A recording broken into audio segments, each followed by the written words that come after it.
grandmother was from Hong Kong, and she lived on Fortress Hill. Chinese character Fortress Hill mean a cannon on top of a hill that can never be taken.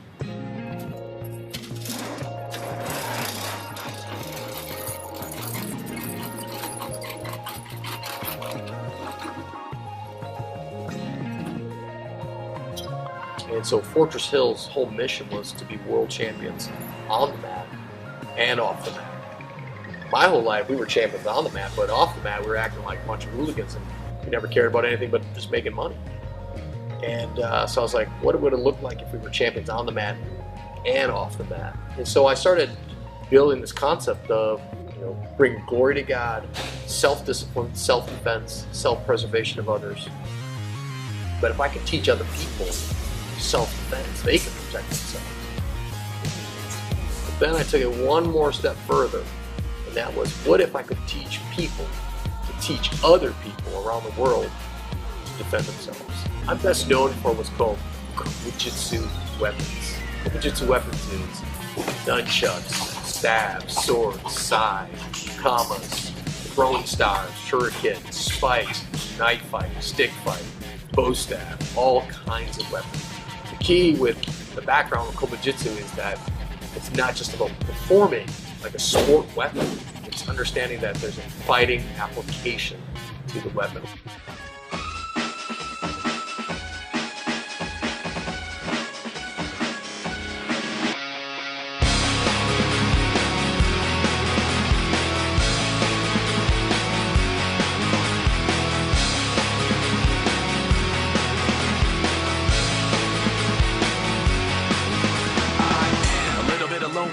A little bit of disregard, handful of complaints, but I can't help the fact that everyone can see these scars. I am what I want you to want, what I want you to feel, but it's like no matter what I do, I can't convince you to just believe this is real. So let go, watching you turn your back like you always do, face away and pretend that I'm not, but I'll be here cause you're all that I got.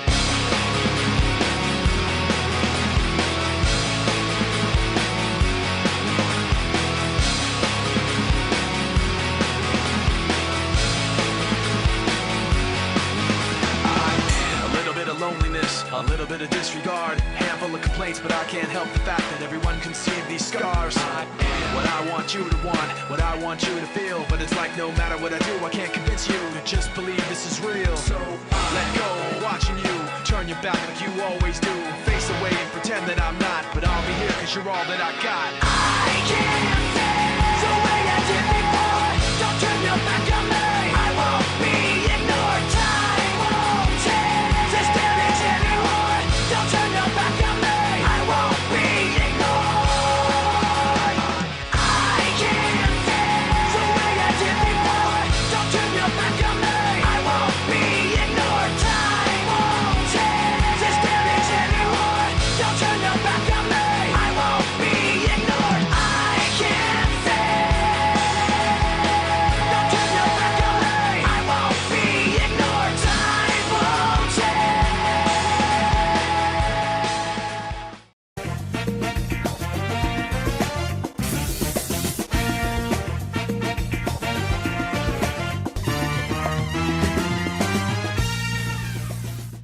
Hey everybody, and welcome to Buzz Talk Live.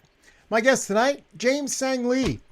He's been a performer his whole life, starting out as a musician, then moving on to martial arts. He has appeared in 7 international sport karate and kickboxing world championship finals, winning 4 titles in a row. James went on to become a character actor, performing as a villain, a stuntman, and fight choreographer in major motion pictures and television. Most notably Lethal Weapon 4 with Danny Glover and Mel Gibson, and Blade with Wesley Snipes. He's an 8th degree black belt, self-defense master, and a martial arts weapons and firearms expert. James is also an instructor for the NRA, as well as a member of the Kahana Stunt Team and Action Coordinators. So please chat, ask questions, and comment, and welcome James Sang Lee, the Buzz Talk Live. James Sang Lee, how are you, my friend? George, I'm great, man, and it's great to see you. Good, man. I'm so happy that you're on Buzz Talk Live tonight. I can't thank you enough, obviously, to join me here and take your time out of your busy day on a Sunday of all times. And I tell you, you're the first champion, world champion I had on Buzz Talk Live. I'm honored. Well, I'm honored to be on your show. Oh, thank you, buddy. Hey, I tell you, you come from a rich history of martial arts, and we're going to talk all about that. And you're firearms expert, as I mentioned on Open. And, in the news, there's a whole bunch of news about that, with movies and being on set and everything. And we'll get into that as well. But, Sure. I obviously, I want to start, in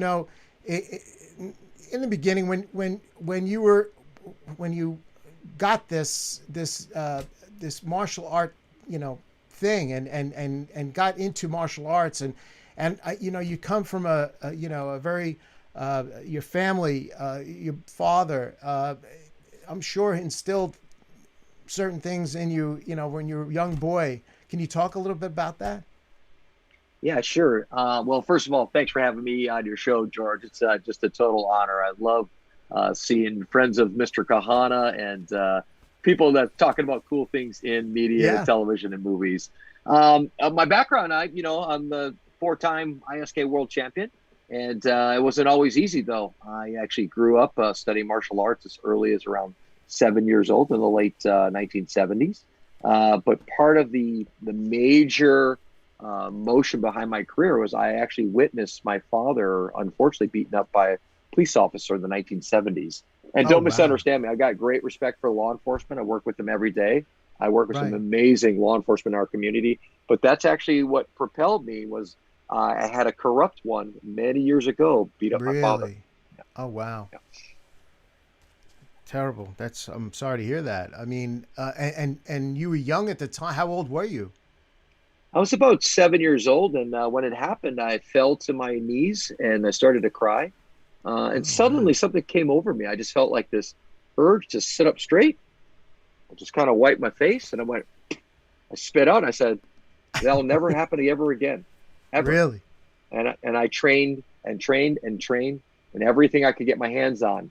Karate, Kung Fu, Taekwondo, weapons, everything. Because I was like, I vowed it'll never happen again. So self-discipline. I mean, at the moment in time, and obviously product of your dad, and your dad was a hardworking fellow.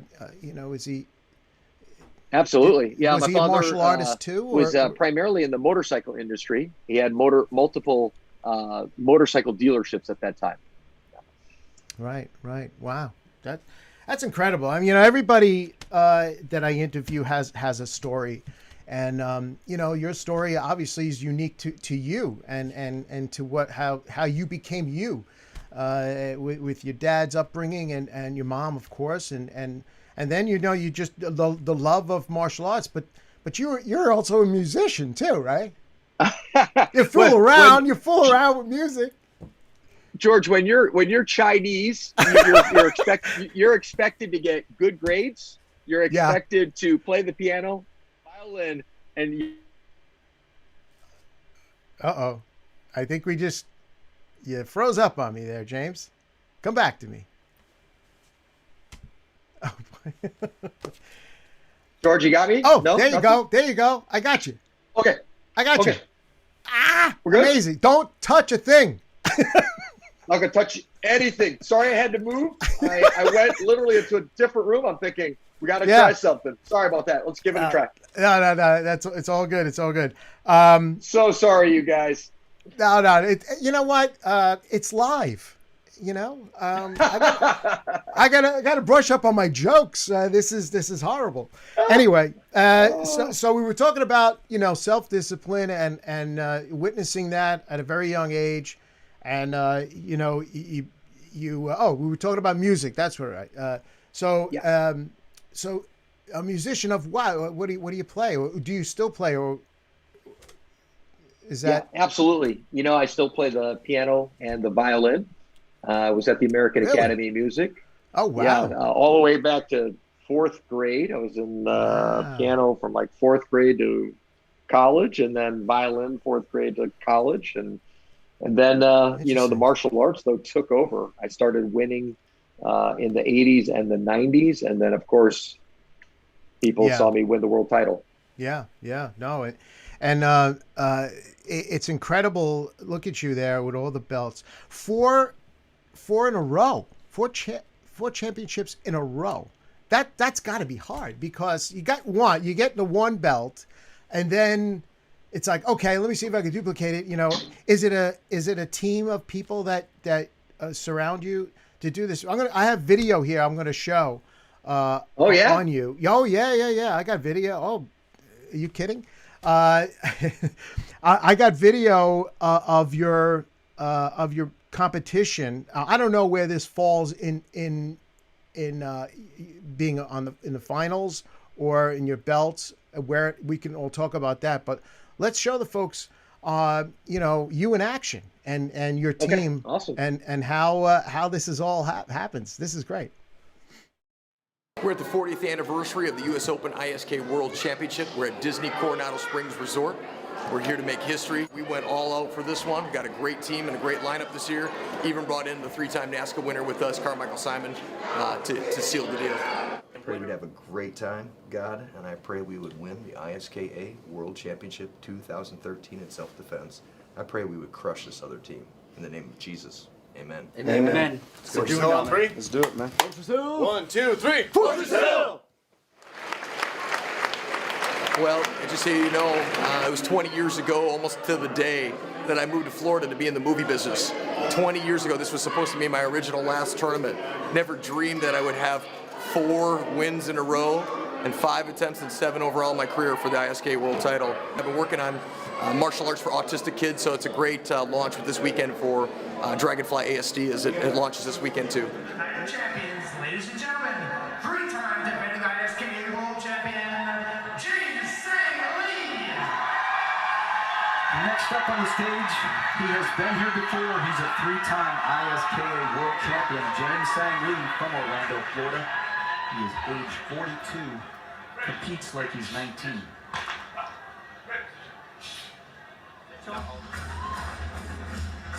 Him and James have been friends for years, so I guess he decided to step back out and give him a little help.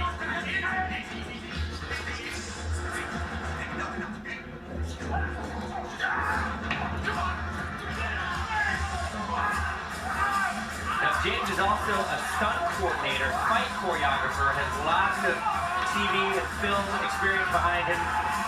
He really knows how to bring it.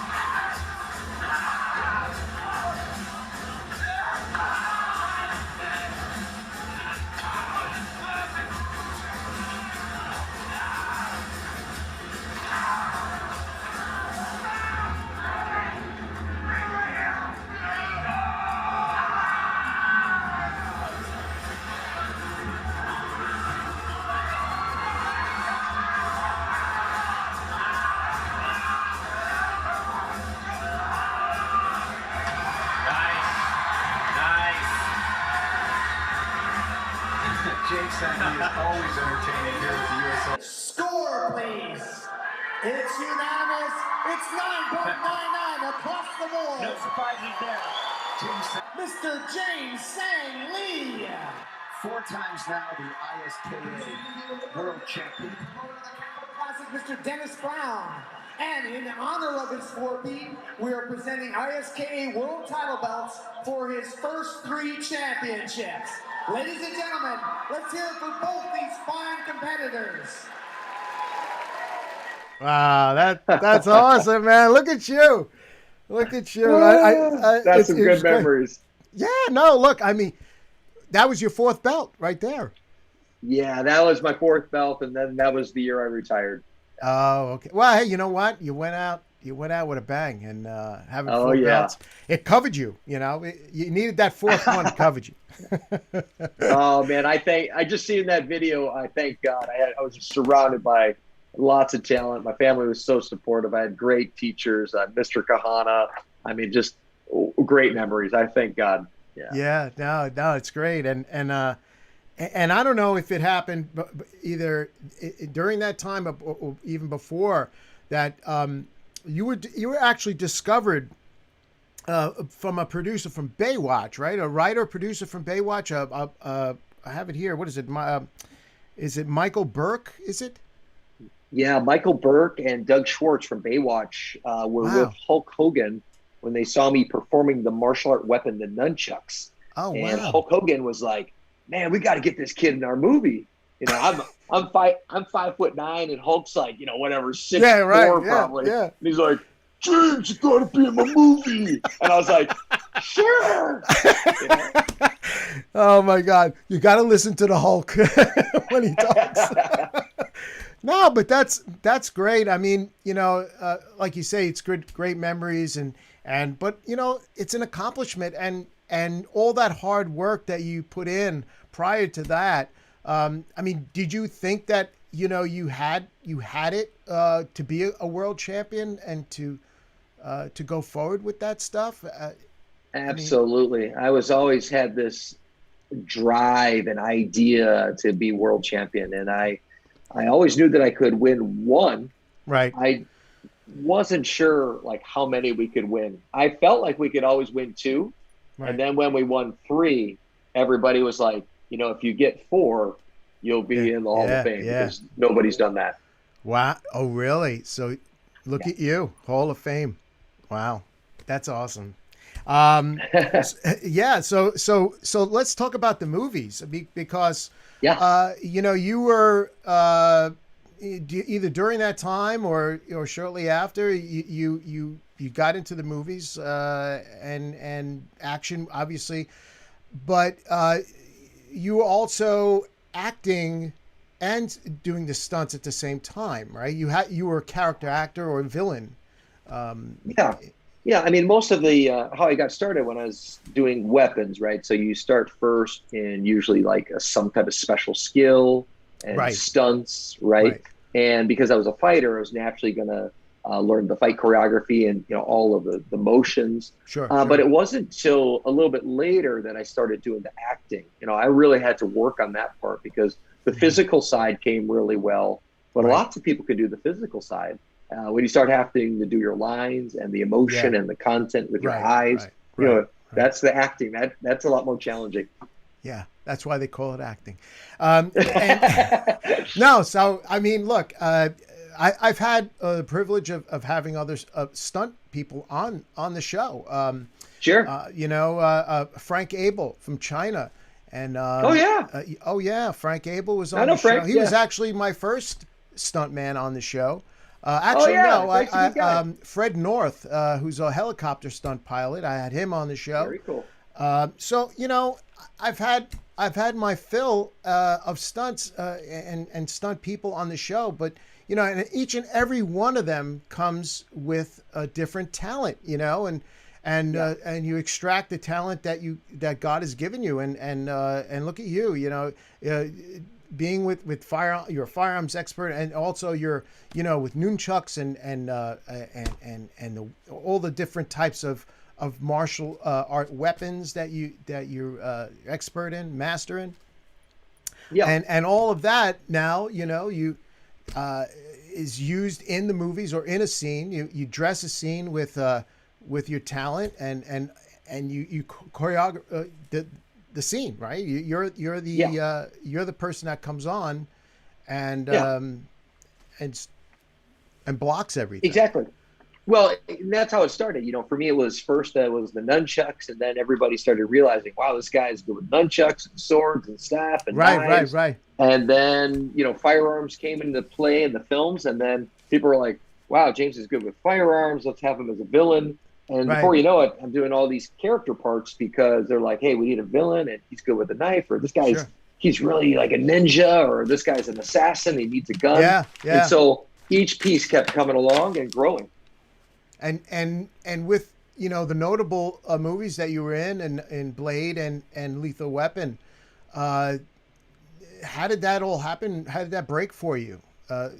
Well, I'll tell you what, Lethal Weapon was really cool. Yeah, that was a because I did a lot of stunts in the early stage, kind of like 93 to say 96.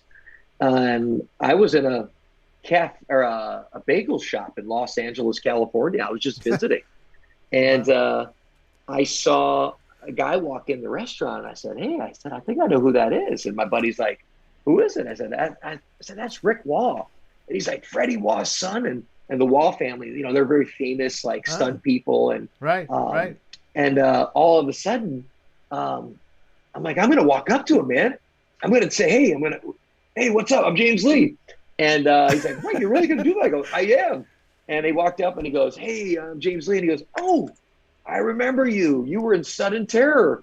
You went off the bridge with the bus." Yeah. He goes, "What are you doing in Los Angeles?" I go, "I'm just visiting." And he goes, "James, you need to go over to Warner Brothers today. I will call ahead for you and tell them you're coming." Oh my and I was God. like, "What?"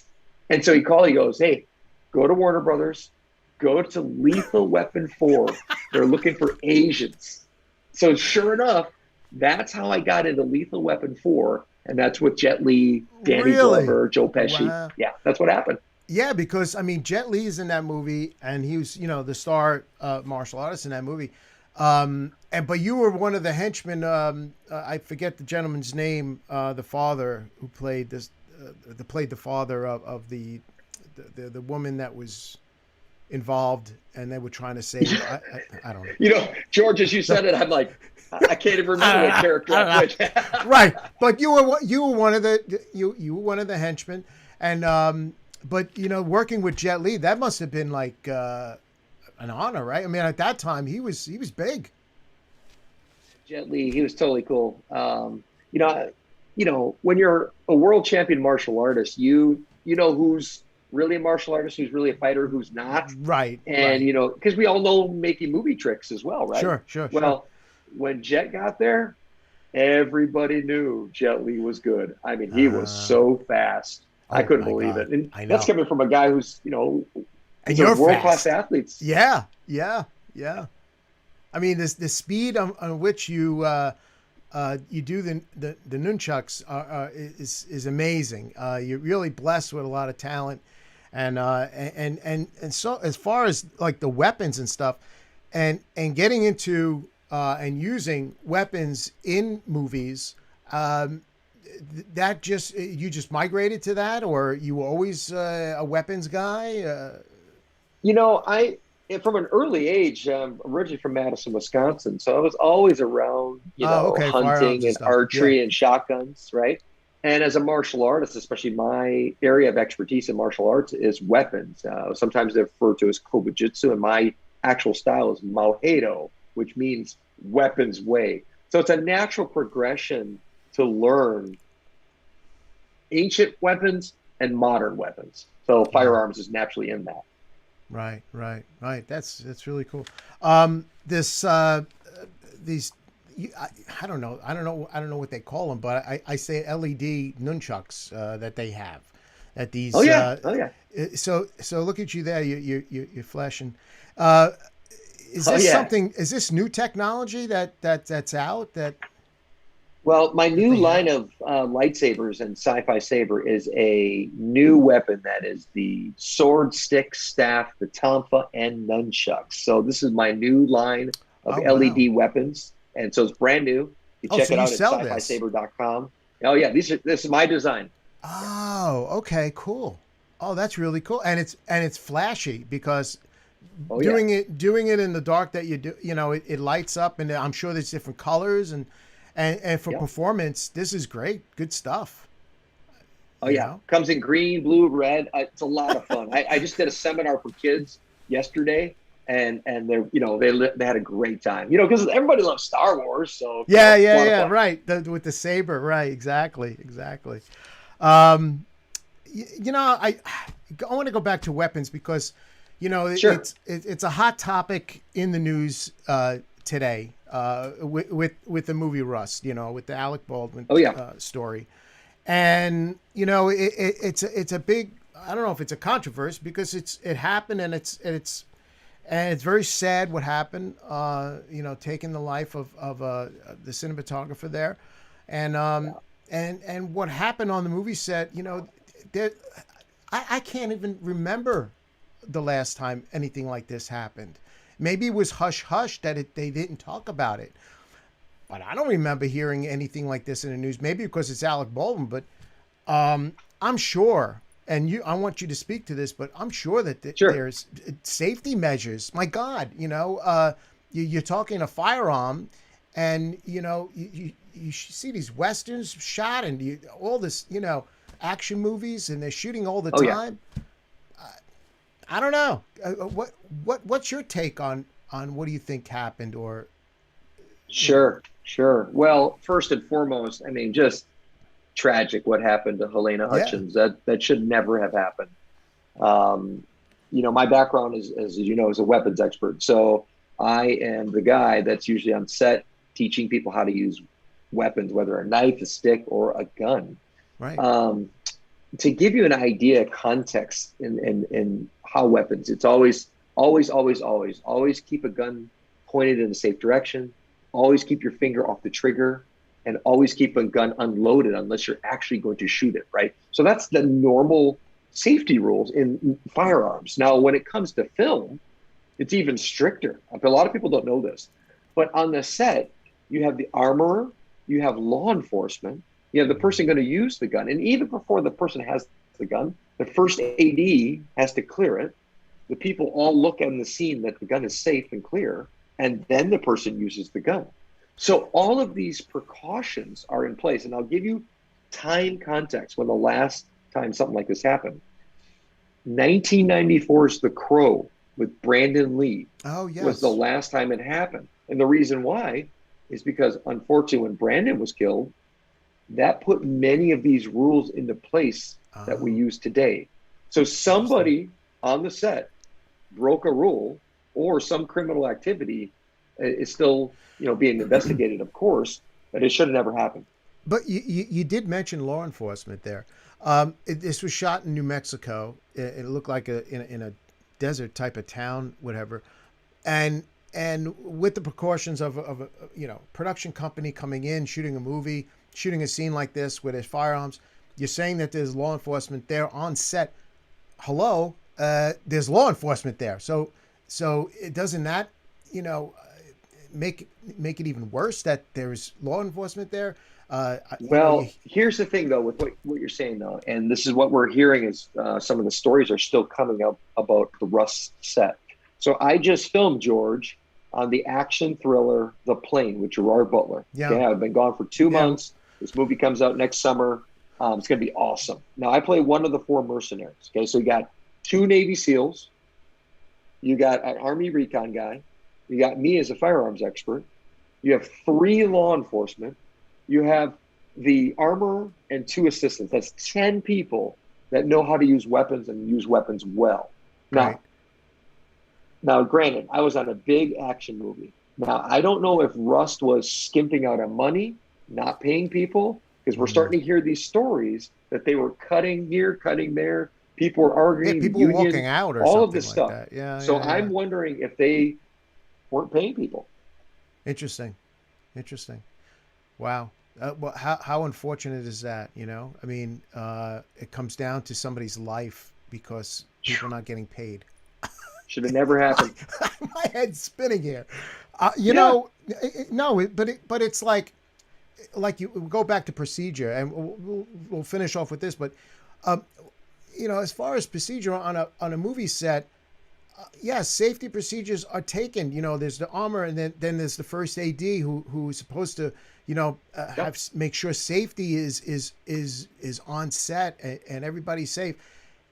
But shouldn't the armor give it to the actor and nobody else touch the gun and make sure that because I'll just say this, but there's close-ups of a gun where you see the bullet in the chamber, especially the Colt 45, where you see the bullet in the chamber, and that's due to the fact of a scene or whatever, but they have to make sure. But those are blanks. Those are not real, or they're dummy bullets or something. But right. The armor should give it to the actor, and then, I mean, I don't know. I mean, he points it. Can you speak to that? Well, remember, though, what we don't know yet is, because the story is still being investigated, the situation is still being investigated, a normal cartridge has the the case, the powder, the primer, and the bullet itself, four components. And a blank, you take out the projectile. Okay, so you just have 3 of the 4 components. Now, my point of telling you this is, when I first heard of the story where Helena Hutchins was shot, now what threw me off in the beginning, the very beginning, day 1 when it came out, was that the director was also shot. And so that led me to believe, without even being there, that either that actual ammunition was on set and it went, because only ammunition could go through a person and hit another person. Yeah. So I was like, wait a minute, those aren't blanks. Somebody put real ammunition on set. There's, I mean, you don't know how true it is or anything like that, but you hear stories that there was ammunition on set, 500 rounds or whatever. Now, in a, like you use it all the time in movies, right? Okay, so guns are in movies. You know, break time. Hey, let's go out in the back and shoot. Is there anything like that happening on set? Well, I mean, it shouldn't happen on set. I'm not sure what was going on out there, because it sounds like somebody was going to, hey, we're on break time. Take your guns off set, if you will, and shoot away, have some fun, and come back. That's like very risky. That's very risky, sure. Because it's like a no-no. Yeah, because you're crossing 2 different. You know, you're taking safety and you're just throwing it out the window, and you're talking about, you know, let's go have fun and shoot with live rounds and shoot a can or whatever, and then use the same gun, you know, in a scene with blanks. But George, here's the other thing. So when I shot with the guys on this last film, because we're shooting full automatic military spec guns, okay? Right. And we don't point at each other though. Okay, we are trained. We don't point. It looks like you point. Right? Right. Yeah, but in this case, Alec Baldwin was pointing directly at the person. Yeah. Wow. So no room for error. And I'll just end with this and speak to it. When there's a blank in the chamber and someone, let's say, is shooting it at someone directly, you know, it happens you see it. The gun discharges, and you know, headshot or whatever. Anything come out of that barrel except for smoke and fire, or is it just like any fragments? It's a great question. So the quick answer to it is, when it's a blank, you're naturally going to have, you know, tiny particles. You're going to have fire. You're going to have smoke. Okay. Right. Now, what happened on the Crow? There was debris in the barrel from the previous, however the gun was used before. So that propellant was enough to push that out. Now, that's not what we're seeing though in this case. We're seeing a bullet hit a person and went through the person and hit another person. So we're talking a real live cartridge was on the set and shot and hit a person. That's a no-no. How unfortunate. Terrible. Unfortunate. Terrible. Should have never happened. Should have never happened. And now, you know, they're talking about, you know, again, you know, that they're just going crazy with it, you know, doing special effects now with guns to try to make it, you know, even more safe, and, you know, do tricks of editing and stuff like that. You know, they're taking the practical out of movies, and they're digitizing everything. And there's something to be said about practical. And my next topic I want to talk about is Mr. Kahana, because he's all about practical. I mean, this man is you know, he's incredible. And for the man's age at 92, you know, he's an inspiration to many of us that know him and that honor, you know, what he's done in his life and teaching the youth and you, look at you, you know, you're one of the instructors there at the Kahana Stunt School. And I do have a short video here of Mr. Kahana speaking of you. So let's take a look. Oh, I'm scared. Mr. Kahana is my master. This much respect. It was really funny, actually, my first impression. I was at his place, and he's got this cool, like, you know, ambiance. It's such a big place, and you see all these movie pictures all over the wall. And he's like, here, let me take you around the property. When you get to the property, you're kind of like driving out. There's a dirt road, and you're like, you kind of feel like you're going to get lost in the middle of nowhere. He was a Hollywood playboy, 2 blondes on each shoulder, but he had good sense. He knew how to listen, he knew what to do, he wasn't abrupt, he was very polite, he was just my type of person. Things that Kahana taught me was about stunts, in particular in the area of fight choreography. It wasn't just about making fight scenes, it was about how to capture fight scenes for film. I don't think everybody would see like on set what's behind the scenes. Mr. K was like my dad, you know, he's like a second parent. Mr. K, you know, was there when things are good. Mr. K is there when things are not so good. I've always felt as James as my son. I didn't tell him that for many, many years. He says, geez, you're just like my father. So it came out automatically. He's incredible.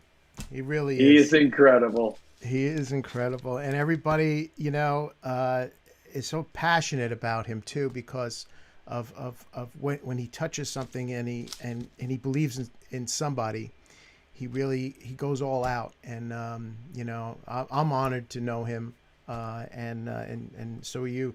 And you know, with that, you know, you instruct at his Kahana Stunt School there in Groveland, Florida. And that's you over there, you know, and you're helping out with some of the students. Yeah, that's good stuff, you know. But he's rough with people, you know.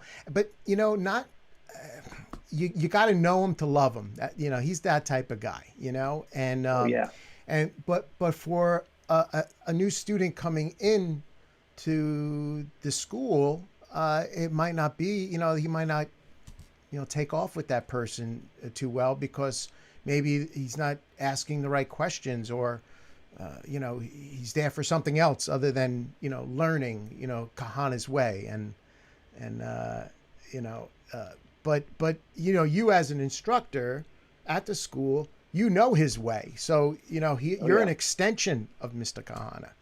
And and so how is it working at the school with the students coming in and helping him out? Well, first and foremost, Mr. K, amazing guy. I mean, so much of my career and success has been part of him, because, you know, whether it's from a safety standpoint or just the quality of filmmaking, he's the best. You know, this is like the prophet of stunts, if you will. Here's a guy who trained, you know, with Yakima Canutt, John Wayne stunt double. You're talking like top 100 films of all time, right? Like legendary type stuff. I could go on and on and on. But, you know, Mr. K, he's really tough. You know, he was in the war. He was, you know, cowboy stunts. And so he expects a lot. You know, he wants you to be tough. He wants you to be strong. And granted, he will flat out yell at you when you do something wrong.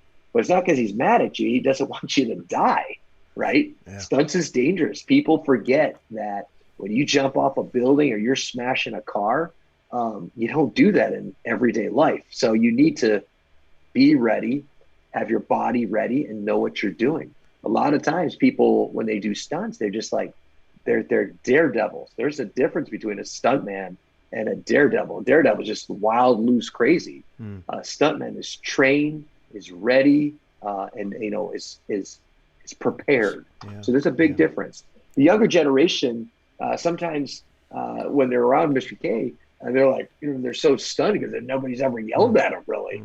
But it's in their best interest, in the sense that they'll keep them alive. And honestly, you want to be successful, you learn from people who've done it for 50 years. Yeah, no, and he is the person to learn from. You know, I have this other video here, and it speaks to how he is a little rough around the edges with some people that don't understand, but he has the intention of all, and it's safety first with him. Absolutely. You know, and that's what, you know, he brought into the whole world of stunts is safety. Not too many people know that. So I'm going to show this video here of Mr. K, you know, with some of his students, and how he's a little rough around the edges. Two kinds of Mr. Kahana. One is the general. Not like that! Don't ever put your hand in front of there! God damn it! What is wrong with you? Jesus Christ! But then there's also the other side of Mr. Kahana. He wants you to be successful. You can do it. You've done it 1,000 times, and now you're getting scared. Don't think about these other guys doing it. Think about you. Man's amazing, 40 years of this stuff, you know, so I came to the right place. I know he's gonna kick our ass.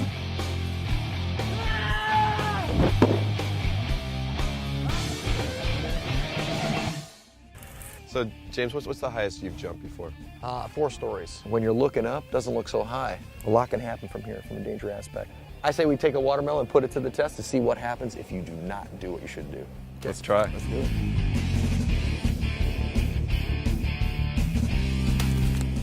There's the wrong way, and there's Kahana's way. Dead man, around, this way. Never let go of this. You let go again, god damn it! You're gonna die! It doesn't seem like there's a lot of room for attitude here. No attitude. It's my way or no way. That's the Kahana way? That's the Kahana way. You would die, and he would die for sure. You ready for the movies now? Oh my God, he is a classic. He is a classic, and we all love him because of who he is, man. He tells it like it is, and I love that. I love that. Oh my gosh, that's awesome. It's awesome. That is from some video I found. There was another gentleman alongside of you doing some stuff there at the school, and oh man, good stuff. Good stuff. That's some good stuff. Good memories too, that one. Oh man. Yeah. You know, that's so funny, that clip, that guy that he's yelling at is Deepak, and he's from India. Yeah. And so just a funny guy, and just Mr. K and him. I was just like, oh my gosh, it's such a great memory. Well, he's trying to make it in the movie business in India, I guess. I don't know. I think Deepak switched from second unit stunts to being a first unit director after that. He wanted to be a drama. Oh my God.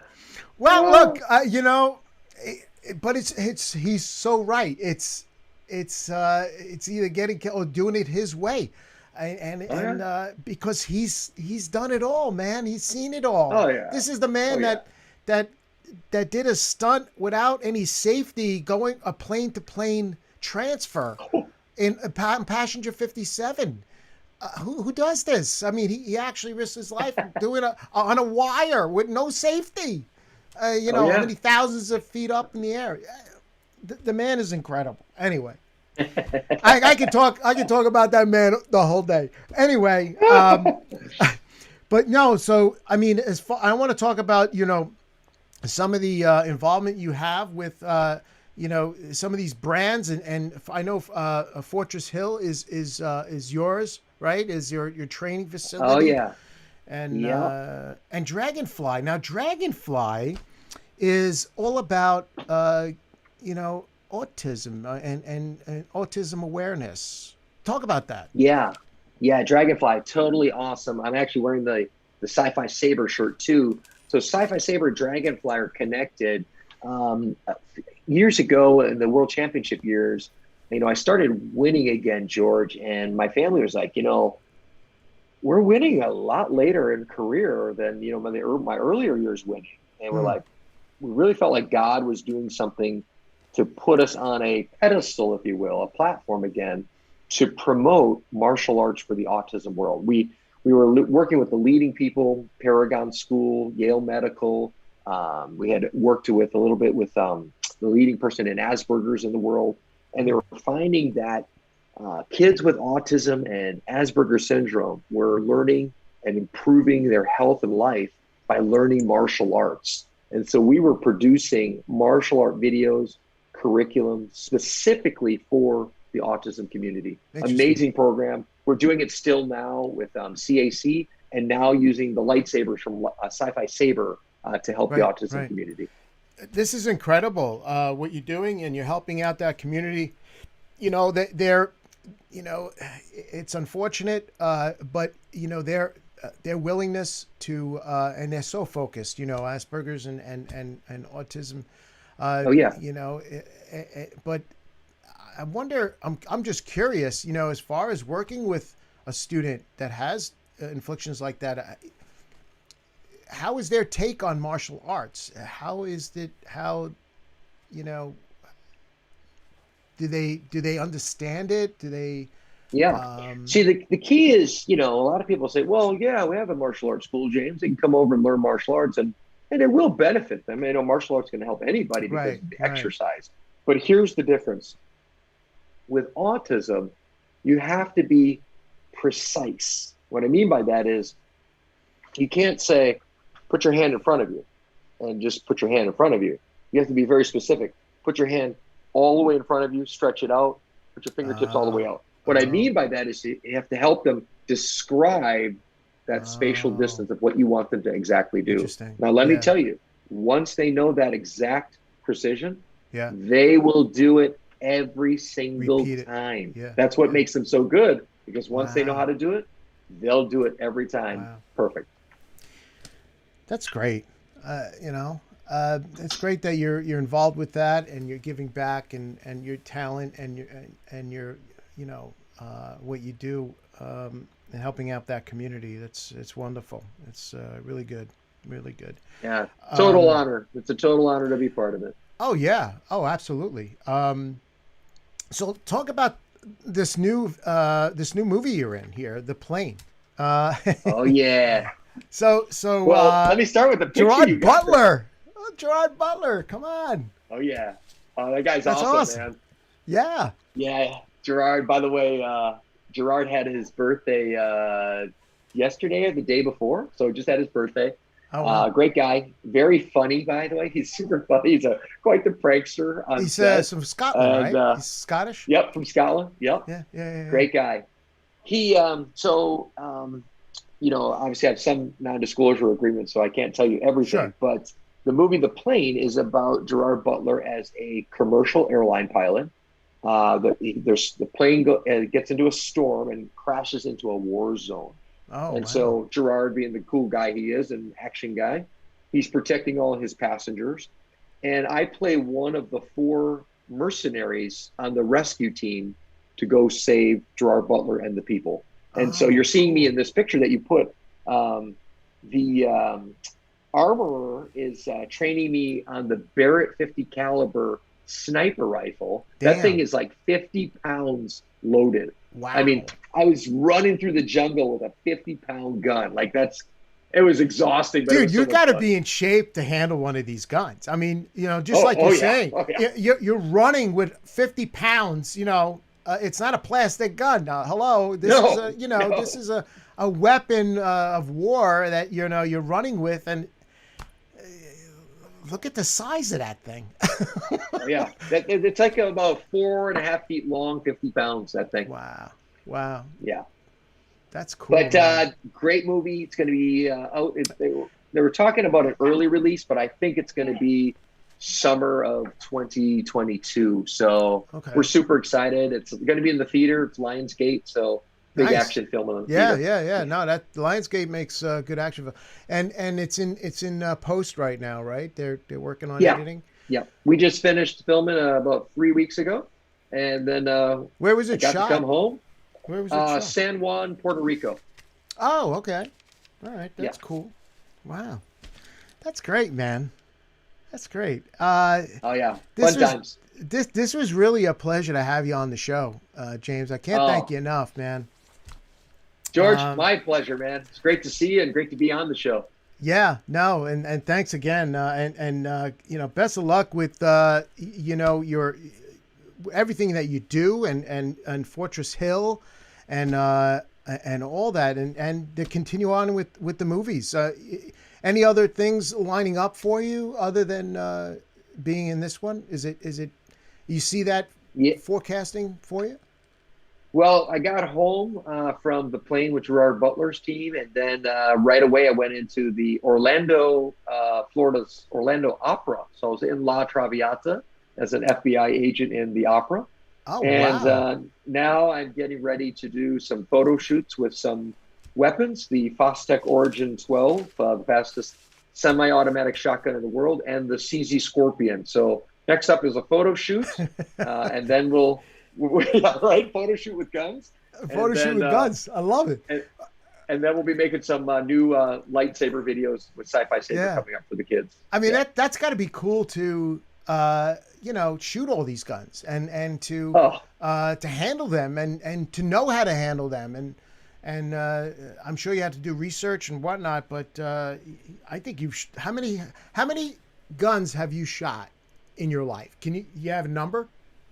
I'm not sure the number, but I've pretty much shot every major small arms manufacturer that there is. So, I mean, Smith & Wesson, Beretta, Glock, CZ. How about the Clint Italian Eastwood names, 44 Magnum? 44, yeah. all of them, yeah. Wow. 44, 50 cal, military spec, M16, Heckler & Koch. I mean, the list goes on. I've been very blessed to be able to use all this gear. Yeah, no, and just to know how to use it and to know the recoil on an instrument like that, that into itself is a learning phase, Oh, let me tell you real quick, George, before you go. So on the plane, that picture with that Barrett, that was Rainier Quintana. He taught me how to take it apart and put it together even. So that was really cool because I had never got to take the full sniper rifle apart and then put it back together. So we were ready to show that in the movie if the director wanted to take it to that level. So that guy in the background, Rainier Quintana, taught me how to put it together and take it apart. Wow, that's cool. So that you got was to super take that cool. whole thing apart, man. Well, you got to know your weapon, right? That's exactly. That's one thing they teach in the military is know your weapon. Yeah. That's really that's really cool, man. I mean, just working with the weapons and working with the martial arts and the mixture of both and using it to entertain and to teach, and so you have it going on, my friend. It's really good. Oh man, thanks. All glory to God. I got a great family and absolutely a lot of great teachers and teammates around me. Yeah. Well, hope to see you soon down there in Florida, and be safe and all that, and we'll catch up. Sounds good, man. God bless you, George. All right. Thanks, James. God bless you too. Take care. All right. Wow. There you go. I mean, James Sang Lee, world champion, firearms expert. I mean, the man has it all going on right now, and I wish him the best of luck in the future. And I hopefully I'll see him soon. So tune in again next Sunday with my guest, Grammy-nominated music producer, filmmaker, and musician Martine Gigi is going to be here. Long-awaited interview to see Martine, but he's going to be here on 8:30 p.m. Eastern. And I just want to mention, thank you so much. My subscribers on YouTube is growing, so that's a good thing. Thank you for subscribing to my channel. I hope you like the content, and hope that I can keep delivering it to you. So tune in again next Sunday, and that's all for tonight. And good night, America.